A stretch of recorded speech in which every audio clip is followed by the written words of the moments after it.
ஓட்டுக்கு காசு கொடுக்காம உங்களால் தடுக்க முடியுமா? முடியுதா? கொடுக்கறத வாங்குறதும் குற்றம், ஓராண்டு சிறைன்னு பதாக வைக்கிறீங்க. ஒருத்தரை கூட கைது பண்ணி சிறையில் போட்டுருக்கீங்க. எப்படி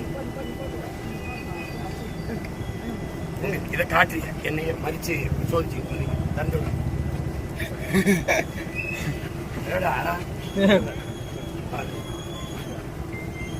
ஸ்டாலின் வரும்போது பார்க்கணும், எடப்பாடி வரும்போது பார்க்கணும். புரியுதா?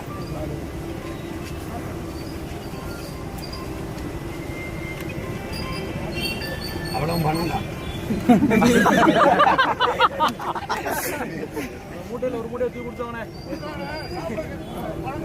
ஏதாவது இருந்தால் கொடுத்துருங்க. கத்திரிக்காய் வைக்கிறது காய்கறி ஆமா கொண்டே சேர்த்துக்கேன். கத்திரிக்காய் வைக்கிறது காசு கொடுக்குறவங்க இருக்கிறது, காசை கொடுக்காதவங்க